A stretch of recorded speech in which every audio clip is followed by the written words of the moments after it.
해외에서 살고 있는 저희들 많이 외롭고 힘들 때가 있습니다. 특별히 이제 곧 구정이 다가오는데 이럴 때 되면 조금 더 외로움을 느끼게 되는 것 같은데요. 저희들보다 더 외롭고 힘든 분들이 또 계십니다. 바로 선교사님이신데요. 저희들은 그래도 참 은혜 중에 그래도 한국 사람 많이 볼 수 있는 이 토론토에 살고 있지 않습니까? 그래도 가끔씩 참 한국이 그립고 한국의 맛이 그립고 또 외롭다 생각할 수 있는데, 우리 선교사님 중에서는 정말 모든 그 자신의 그 바운더리 안에 한국 사람은 오직 자신의 가정만 있는 분들도 꽤 많이 계십니다. 어쩌면 생명의 이업이나 때로는 그러한 악한 것들의 역사 가운데 처해 있는 그 선교사님들이 참 힘들 수도 있겠지만, 선교사님들하고 얘기를 나눠보면 그런 분들의 공통적인 고백이 있습니다. 참 많이 외롭습니다. 이런 고백을 많이 합니다. 근데 그렇게 외롭고 혼자 된 그러한 시간들을 보내다가 정말 가끔씩 한국에서 지인이나 아니면 후원 교회 단체에서 택배를 보내줄 때가 있다고 해요. 그러면 언제 이렇게 보냅니다 하고 전화나 또 요즘엔 또 카톡이 있지 않습니까? 연락이 온대요. 그러면 그 택배가 언제 도착할까? 그걸 손꼽아 기다린답니다. 마치 크리스마스 날 내 이 선물 뭐가 올까 기대하는 그 어린아이와 같이 심정으로 기다리신다고 하는데요.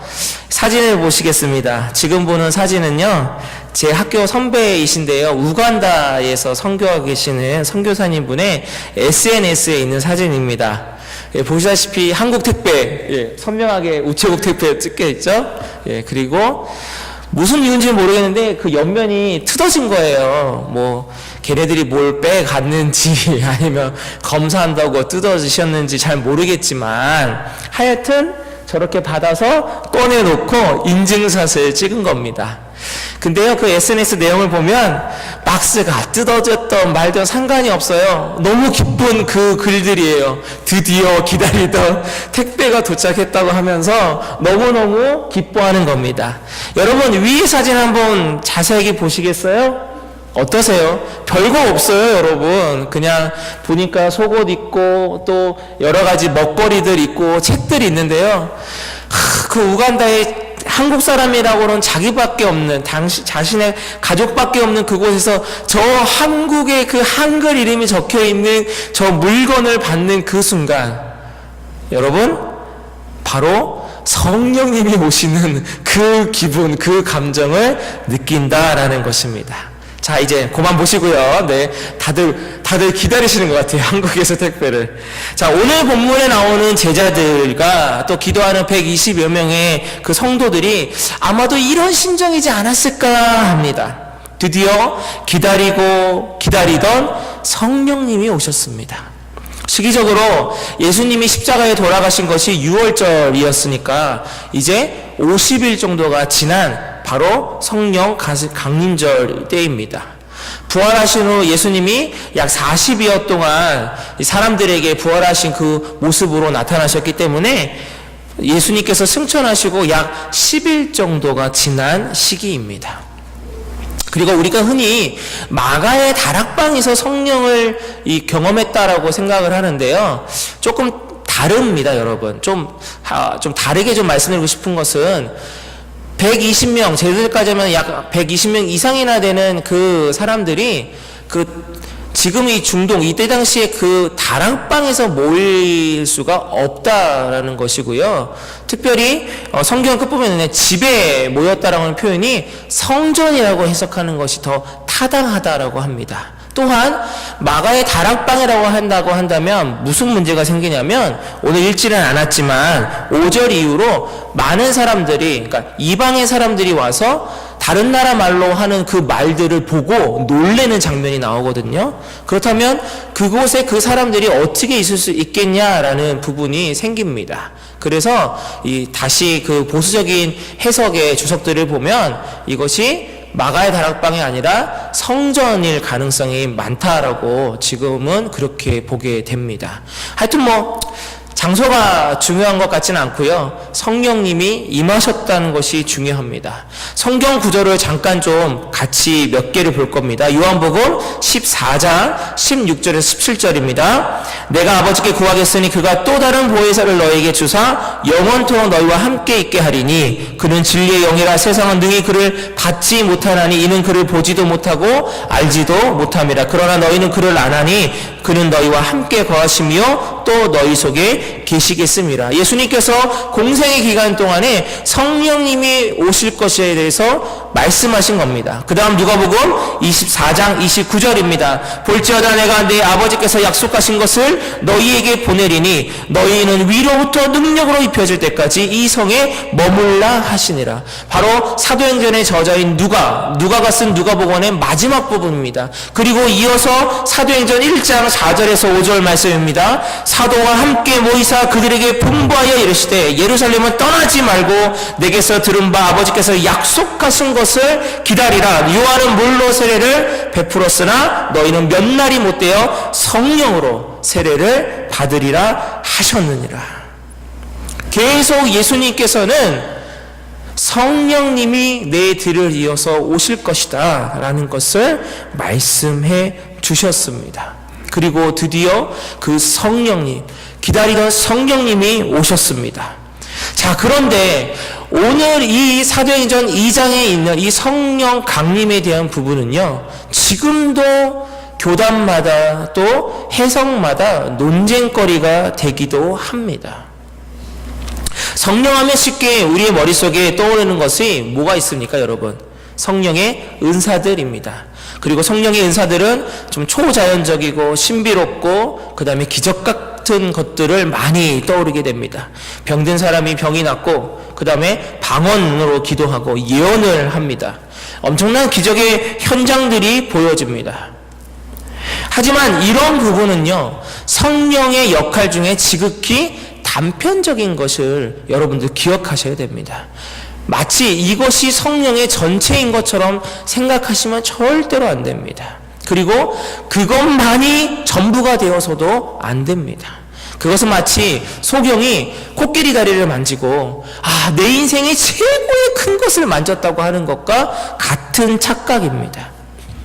또한 그런 모습들은요, 고린도 교회에서도 나타나 버렸습니다. 성령의 은사들이 막 강하게 나타나면서 사람들이 예수 그리스도 성령님이 그 중심의 그 주제를 잊어버리고 그 현상들만 쫓아다니는 겁니다. 그러면서 소위 은사주의에 빠지게 됩니다. 그러면서 방언을 못하면 안 돼, 예언이 더 최고야, 아니야 신유가 더 최고야, 이런 식으로 고린도 교회 안에 내가 받은 은사가 최고라고 하는 성령의 중심은 빼트려 먹고 그저 현상에만 급급해버리는 그러한 역사들, 잘못된 역사들이 일어나게 됩니다. 또한 지금 저희들에게도 잘못된 부분들이 있는데요, 마치 성령의 역사들을, 성령의 은사들을 서열을 매기는 경우들까지도 있습니다. 또 어떠한 교단은요, 이런 게 있다네요. 방언을 못하면 성령을 받지 못한 거래요. 방언을 못하면. 굳이 제가 조사하지 않겠지만 방언 못하시는 분들 여기 많으시거든요. 그러면 성령이 없는 걸까요? 성령을 받지 못한 걸까요? 아니거든요. 잘못된 그러한 부분들이 생각보다 많이 있습니다. 또 어떠한 경우에는요, 아예 성령을 무시하는 경우도 있습니다. 방언과 초자연적인 것들은 초대교회의 특수성 때문에 요때만 존재한 거지 지금은 아니다라는 것이죠. 그래서 방언 아니고 초자연적인 역사, 그러한 성령님이 하시는 기적 다 잘못됐다라고 하는 경우도 있습니다. 이것도 제가 볼 땐 아닙니다. 교단마다 성령 임재 사건에 대한 해석들은 좀 차이가 있는데요. 그러나 오늘 저는 한 가지를 확실하게 말씀드리고 싶은데요. 그것은 바로 성령님은 지금 저에게, 여러분에게 함께하고 계신다라는 것입니다. 이것만 기억하시면 돼요, 여러분. 이게 중요한 겁니다. 오순절 성령 강림 때 성령님이 제자들에게 임하시고 기도했던 그 성도들에게 임한 것처럼 바로 그 성령의 동일한 역사심이 지금 이 2000년이 훨씬 지난 지금 우리들에게도 동일하게 임하시고 계신다라는 것입니다. 자, 그렇다면 오늘 저는 여러분들에게 조금 다른 각도에서 이 성령 임재 사건, 특별히 사도행전 2장에 나오는 이 방언에 대한 성령 임재에 대해서 좀 다른 각도에서 함께 은혜를 나누려고 합니다. 오늘 본문에 나타난 성령님의 임재는요, 방언입니다. 방언이라는 것은 뭐 천상의 언어일 수도 있지만 특별히 오늘 이 본문에 나온 건 천상의 언어가 아니고요, 분명히 주변의 사람들이 듣고 저거 내가 사는 동네 말인데, 저거 내 나라 말인데, 이렇게 다 알아들을 수 있었다라는 것입니다.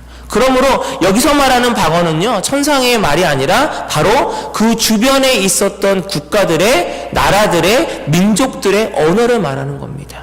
근데 너무나도 신기한 것은 제자들의 출신을 우리가 알지 않습니까? 똑똑한 제자들도 있긴 있었지만 거의 대부분 흔히 말하면 무식함의 대명사입니다. 대표적으로 거의 대부분은 또 어부 출신, 수제자였던 베드로가 대표적인 어부 출신입니다. 날 때부터 제대로 된 교육을 받지 못했던 인물입니다. 그런데 남의 나라 언어를 너무나도 유창하게 하고 있다라는 것이죠.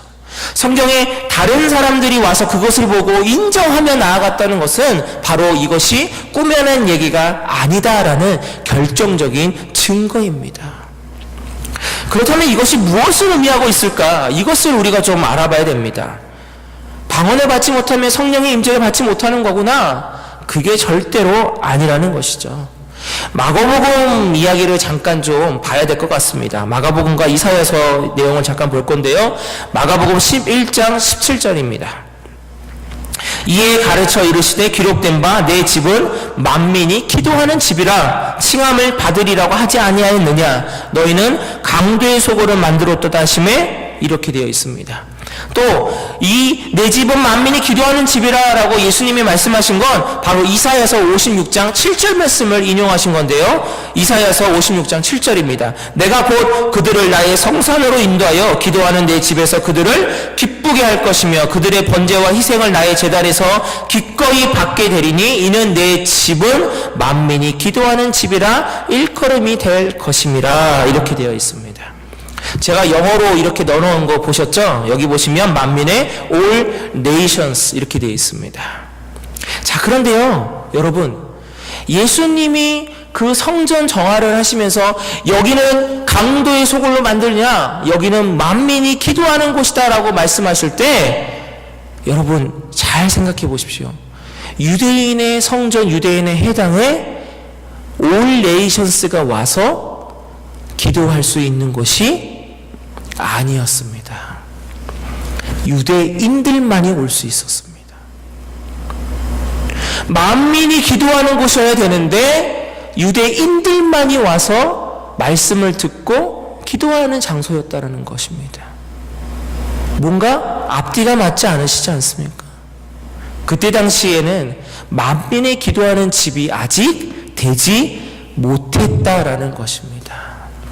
그런데 아까 제가 말씀드린 것처럼 이곳이 지금 현재 성령에 임재했던 장소가 성전이라고 한다면 성전에서 유대인들이 이방의 언어 방언을 지금 현재 성령을 통하여서 하고 있고 그것을 보고 있는 사람들이 저것이 이방의 말인데라고 지원하고 있다고 한다면 드디어 이 성전에서 만민이 기도하는 것이 시작되고 있다라는 것입니다. 결국 초대교회의 역사는 무엇입니까? 유대인들만의 하나님이 아닌 이방인의 하나님이자 모든 사람들의, 모든 나라와 민족과 백성들의 하나님됨이 시작되는 것이 바로 성령 강림의 역사며 초대교회의 역사라는 것입니다. 요엘서 말씀을 잠깐 보려고 합니다. 요엘서 2장 28절 29절입니다. 그 후에 내가 내 영을 만민에게 부어주리니 너희 자녀들이 장래일을 말할 것이며 너희 늙은이는 꿈을 꾸며 너희 젊은이는 이상을 볼 것이며 그때에 내가 또 내 영을 남종과 여종에게 부어줄 것이며 이렇게 되어 있습니다.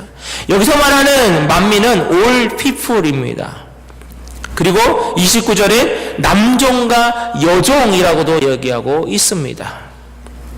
초대교회의 역사 중에 또 특별한 것은 이방인을 넘어서는 것뿐만 아니라 바로 남녀를 뛰어넘고 빈부를 뛰어넘고 흔히 말하는 그때 당시에 저주받았다고 하는 자들을 뛰어넘고 종의 신분을 뛰어넘는다라는 것입니다. 그렇다면 성령 강림의 역사는 무엇입니까? 예수 그리스도께서 하셨던 그 역사, 그 역할, 그 일들이 성령님은 그대로 하시는 겁니다. 예수님이 이 땅에 오셔서 공생의 기간에 누구를 위하여 중심적으로 선포하시며 사역하셨습니까? 죄인들이었습니다. 세리와 창기들이었습니다. 저주받았다고 생각했던 사람들이었습니다. 오히려 유대인들 그 중심에서 벗어나 있던 사람들이었습니다. 사마리아 여인에게 직접 찾아가셨던 분이 바로 우리 예수 그리스도셨습니다. 바로 성령 강림은 무엇이냐? 무슨 불로불로 역사가 방언으로 신유로 예언으로 그런 성령의 은사주의의 시작을 말하는 것이 아니라 성령 강림은 유대인들에게만 국한되어 있었던 그 놀라운 복음의 역사가 이제 땅끝까지 내 증인되리라 하는 그 놀라운 역사의 시작점이 된다라는 것입니다. 그리고 그 역사의 증인, 증거가 바로 누굽니까? 바로 저와 여러분들이 되었다라는 것입니다. 이 성령 강림의 역사 덕분에 우리가 바로 아브라함의 믿음의 자손들이 된 것 아닙니까? 예수 그리스도의 복음의 증거가 된 것 아니겠습니까? 바로 그 성령의 뜨거운 임재 때문에 나타난 저와 여러분의 모습인 것입니다. 특별히 성령을 우리가 받았다라고 하는 것이 명백한 이유는 무엇이냐? 이것입니다. 바로 성령을 받으면 회개하게 됩니다. 내가 죄인임을 고백하게 됩니다. 자, 이것이 왜 먼저 필요합니까? 예수 그리스도를 믿기 위해서 선행되어야 될 것은 내가 죄인이라는 것입니다. 내가 바로 아담의 원죄 또 내 스스로 구원할 수 없는 자범죄를 갖고 있기 때문에 예수 그리스도의 십자가가 필요한 것이고 예수 그리스도께서 나를 대신해 죽으셨다는 것을 인정하는 것, 이것이 바로 복음이고 이것이 바로 구원 아닙니까? 그렇다면 내 안에 성령님이 계시다는 첫 번째 증거는 바로 회개입니다. 회개. 미국의 1970년에 미국 에즈버리 대학교에 2월 3일 날 채플 시간에 놀라운 일이 일어났습니다. 설교를 담당하셨던 목사님이 자신의 그 회개, 자신의 죄에 대한 그 회개와 구원에 대한 복음을 잠깐 간증하며 선포하셨을 때, 그리고 혹시 이 자리에 나와 같은 그러한 고백을 할 사람이 있습니까? 라고 질문하게 됩니다. 그때 모든 학생들이 야, 쟤는 문제 학생이라고 했던 인정하는 남학생 한 명이 올라와서 자신이 어떻게 살아왔고 지금 자신이 예수 그리스도 때문에 어떻게 변화됐다는 것을 고백하게 됩니다. 그리고 그 회개의 고백은요, 무려 185시간 동안 그 학교에 이어졌다고 합니다. 그리고 그것이 2,000명이 넘는 교사와 학생들에게 우리에게도 좀 와서 간증을 해주십시오, 그것을 나눠주십시오 하는 역사들이 일어나서 미국 전역의 135개의 대학과 신학교에 그 하나님의 역사가 일어났다고 합니다. 이것이 바로 그 유명한 에즈버리 부흥 운동입니다. 우리 한국도 여러분들 잘 아시다시피 1907년에 평안 장례교회에서 그 역사가 일어납니다. 길선조 장로가 회개합니다. 근데 그 회개가 길선주 장로에게 끝난 것이 아니라 그곳에 모였던 수많은 사람들에게 동시에 각각 성령이 임하시며 놀라운 회개를 선포하게 됩니다.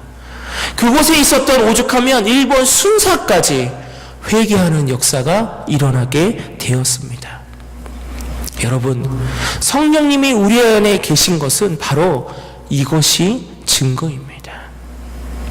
그래서 저와 여러분은 성령님이 함께하고 계신 것입니다.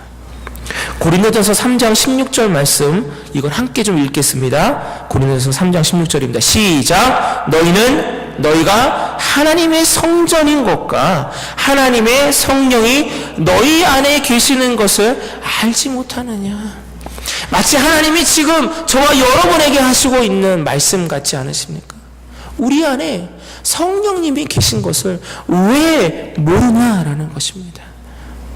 한 가지만 더 보겠습니다. 고린도전서 12장 3절 말씀입니다. 시작. 성령으로 아니하고는 누구든지 예수를 주시라 할 수 없느니라.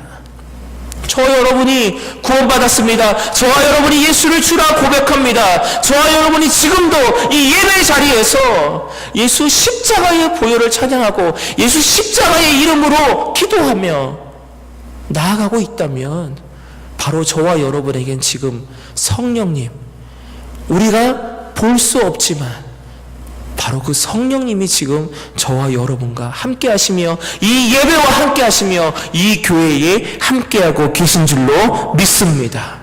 그렇기 때문에 우리가 구해야 될 기도의 제목은요, 이것입니다. 이제 우리가 구해야 될 제목은 바로 성령의 충만함입니다. 오늘 본문에도 이렇게 되어 있습니다. 그들에게 4절에 보니까 그들이 다 성령의 충만함을 받고라고 되어 있습니다. 여러분, 성령의 충만함을 받는다는 것은 무슨 뜻입니까? 성령님께 내 모든 것을 의탁하는 것입니다. 여러분, 수영 하시게 되면 수영을 잘 할 수 있는 방법은 얕은 물가가 아니라 내 키보다 높은 물에 있습니다. 거기에 있으면, 힘을 빼고 있으면 내 몸이 물 안에 뜨게 됩니다. 여러분, 성령 충만함이란 나의 자아를 내려놓는 것입니다. 내 생각을 내려놓는 것입니다. 내 욕심을 내려놓는 것입니다. 그리고 내 것을 다 내려놓고 성령님께 맡기는 것입니다. 그때 바로 성령님이 저와 여러분을 잘 인도해 주실 수 있다라는 것입니다. 그러므로 여러분, 우리의 몸과 마음과 영을 성령님께 맡기시는 저와 여러분 되시기를 바랍니다. 내가 막 몸부리치고 애쓴다고 되지 않습니다. 기도할 때 무엇인가 내가 해보려고 하는 기도가 아니라, 주님, 내가 할 수 없음을 인정합니다. 내가 죄인임을 인정합니다. 그렇기 때문에 예수 그리스도의 그 십자가와 성령님께서 나를 다스려 주셔서 내가 할 수 없고 내가 이길 수 없는 이것을 능히 감당하며 나아갈 수 있게 해달라고 기도하는 것, 이것이 바로 저와 여러분의 기도가 되어야 될 줄로 믿습니다. 교회의 부흥도 마찬가지입니다. 우리가 우리의 힘으로 하는 것이 아니라 성령님께서 함께해 주실 때 바로 놀라운 부흥의 역사도 일어날 줄로 믿습니다. 사랑하는 성도 여러분, 저와 여러분에게 성령님이 오셔서 함께 거하고 계십니다. 그러므로 우리와 함께 하시는 성령님의 그 도우심의 은혜가, 성령의 충만하심이 저와 여러분에게 넘치시기를 주님 이름으로 축원합니다.